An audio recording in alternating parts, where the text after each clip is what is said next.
Il y a quelque chose que personne ne vous dit quand votre machine tombe en panne. Ni le vendeur en magasin, ni le technicien qui débarque chez vous avec sa mallette et sa facture salée. Ce qu'on ne vous dit pas, c'est que dans la grande majorité des cas, ce qui a tué votre appareil, c'est une toute petite pièce. Une pièce qui coûte parfois moins de 15 € et que vous auriez pu remplacer vous-même en moins d'une heure, sans diplôme d'ingénieur, sans atelier professionnel. Mais voilà, si tout le monde savait ça, les fabricants vendraient 2 fois moins d'appareils neufs. Et ça, ce n'est dans l'intérêt de personne, sauf le vôtre. Pensez à la dernière fois que vous avez jeté ou remplacé un appareil. Un lave-linge qui ne centrifuge plus, un aspirateur qui perd de la puissance, une perceuse qui chauffe et s'arrête toute seule, un four qui chauffe de façon irrégulière, un climatiseur qui souffle de l'air tiède en plein mois d'août. Dans 80% des cas, la panne n'est pas dans le moteur principal, pas dans la carte électronique centrale, pas dans une pièce hors de prix. Elle est dans un composant secondaire, un élément d'usure, une petite pièce mécanique ou électrique dont la durée de vie est volontairement limitée, parce qu'elle doit absorber les contraintes à la place des composants plus coûteux. C'est ce qu'on appelle une pièce sacrificielle, et c'est là que se cache le secret que les professionnels utilisent tous les jours, mais qu'ils ne partagent pas avec leurs clients. Prenons un exemple concret, quelque chose que presque tout le monde a chez soi. Un lave-linge. Vous l'avez depuis 7 ou 8 ans.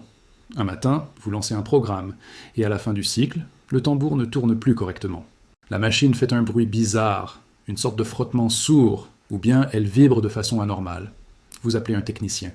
Il arrive, ouvre la machine, regarde 2 minutes, et vous annonce que ça va coûter entre 150 et 200 € de main-d'œuvre, plus les pièces. Parfois, il vous dit directement que ça ne vaut pas la peine de réparer, que mieux vaut racheter. Ce qu'il ne vous dit pas, c'est que dans un grand nombre de ces cas, la cause réelle de la panne, c'est un simple balai de charbon usé. 2 petits blocs de carbone compressés, grands comme 2 doigts, qui transmettent le courant électrique au moteur via un système de contact rotatif. Ces balais s'usent progressivement, comme une gomme sur du papier. Et quand ils sont trop courts, le contact devient irrégulier, le moteur perd de la puissance, chauffe, se comporte de façon erratique. Résultat, vous pensez que le moteur est mort. Mais non, il suffit de remplacer les balais. Prix des balais, entre 5 et 15 € la paire selon le modèle. Temps de remplacement, 30 à 40 minutes pour quelqu'un qui n'a jamais fait ça, et la machine repart comme neuve. Ce phénomène d'usure progressive est au cœur de presque toutes les pannes que nous prenons à tort pour des défaillances majeures. Parce que nous ne voyons pas l'intérieur de nos appareils. Nous supposons que tout est soit en parfait état, soit complètement cassé. Mais la réalité mécanique est bien plus nuancée. Les machines vieillissent par couche. D'abord, les pièces d'usure cèdent. Ensuite, si on ne les remplace pas, elles transmettent leur défaillance aux composants plus importants. C'est un effet domino en slow motion. Et la fenêtre d'intervention, celle où une réparation à 15 € suffit, cette fenêtre existe bel et bien. Mais elle est souvent courte. Et personne ne vous prévient quand vous y êtes. Pensez maintenant à un outil électroportatif. Une ponceuse, une scie circulaire, une perceuse visseuse que vous utilisez régulièrement. Ces outils sont soumis à des contraintes énormes. Vibrations constantes, chaleur, poussière, efforts mécaniques répétés. Et là encore, ce sont les balais de charbon qui lâchent en premier. Mais il y a aussi les roulements. Ces petites billes logées dans des cages métalliques qui permettent aux axes de tourner sans friction.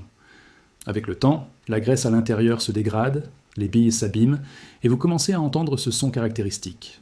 Un grincement, un ronflement, parfois un claquement sourd à pleine vitesse. Beaucoup de gens pensent là que c'est le moteur. Encore une fois, non. Un roulement coûte entre 2 et 10 €. Son remplacement demande un peu de patience, parfois un extracteur basique, mais c'est faisable. Et l'outil que vous étiez prêt à jeter repart pour plusieurs années. Il y a quelque chose de presque philosophique dans tout ça. Nous vivons dans une société qui nous a appris à considérer les appareils comme des blocs indissociables. On achète, on utilise, on jette. Mais c'est faux. Chaque machine est une somme de composants. Et ces composants ont des durées de vie différentes. Ce que font les bons techniciens, ceux qui ont appris leur métier dans des ateliers, pas dans des centres de formation commerciale, c'est justement diagnostiquer quel composant a cédé en premier. Et dans 9 cas sur 10, ce composant se remplace pour une poignée d'euros. Parlons d'un autre appareil du quotidien, le four électrique ou mixte. Vous remarquez que la cuisson est irrégulière, un côté cuit trop vite, l'autre reste pâle. Ou bien le four met beaucoup plus de temps qu'avant à atteindre la température réglée. Vous pensez à un problème de thermostat, peut-être à une carte électronique défectueuse. Mais avant d'en arriver là, il y a une pièce à vérifier en priorité. la résistance de chauffage. Ces éléments chauffants sont soumis à des cycles thermiques extrêmes, des centaines de fois par an. Ils finissent par se fissurer, par présenter des points de rupture interne qui créent une résistance électrique irrégulière. Une résistance de four, selon le modèle, coûte entre 8 et 25 €. Et son remplacement ne demande généralement que de dévisser quelques vis et de débrancher 2 cosses électriques. Ce qui est fascinant, c'est la façon dont ces pannes progressives trompent notre perception. Parce qu'elles ne surviennent pas du jour au lendemain, parce qu'elles s'installent lentement, nous nous y habituons. Nous commençons à faire cuire nos plats plus longtemps. Nous réglons la température un peu plus haut, nous nous adaptons à la dégradation, sans réaliser que notre appareil nous envoie des signaux clairs depuis des semaines. Et puis un jour, il lâche complètement. Et là, dans notre frustration, nous ne pensons pas à un composant de 10 €. Nous pensons à un nouveau four à 600 €. Voici ce que font les techniciens indépendants expérimentés, ceux qui travaillent seuls dans leur atelier, loin des grandes enseignes. Avant même d'ouvrir un appareil, ils écoutent. Ils observent. Ils posent des questions précises. Est-ce que la panne est apparue progressivement ou soudainement? Est-ce qu'il y a eu une odeur particulière, un bruit nouveau, une perte de performance lente? Ces informations leur permettent souvent d'identifier la pièce fautive avant même d'avoir sorti un tournevis, parce qu'ils ont vu ces scénarios des dizaines de fois.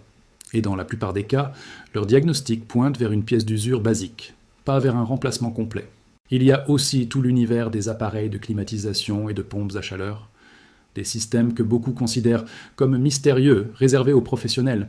Mais là encore, certaines pannes récurrentes viennent de composants simples. Le condensateur de démarrage, par exemple.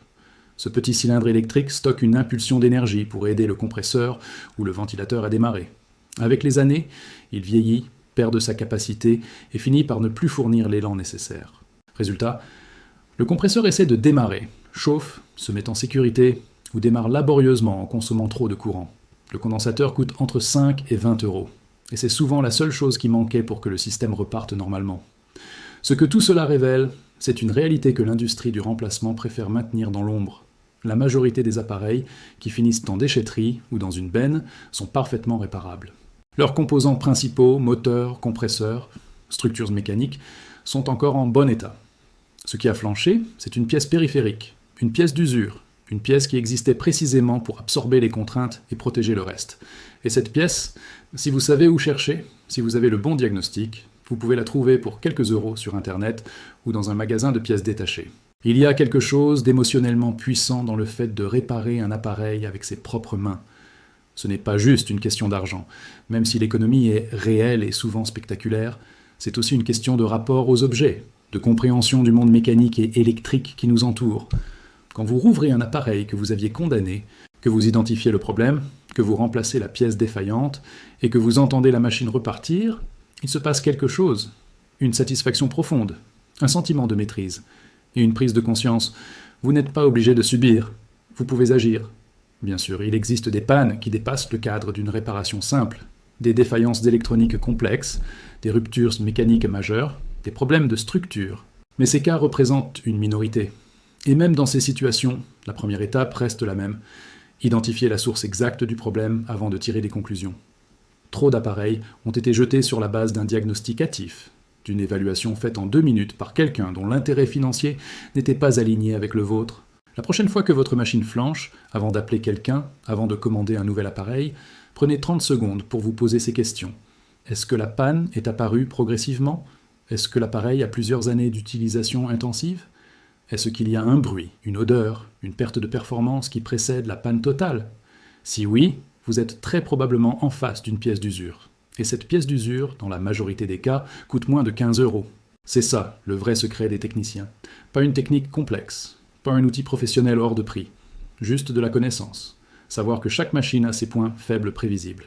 Savoir que l'usure suit des patterns. Savoir où regarder en premier. Et maintenant, vous le savez aussi. Alors la prochaine fois, avant de dépenser 3, 4, 500 € dans un appareil neuf, demandez-vous: est-ce qu'une pièce à 15 € pourrait tout changer? La réponse vous surprendra peut-être, mais surtout, elle pourrait vous faire économiser une somme que vous n'imaginiez pas.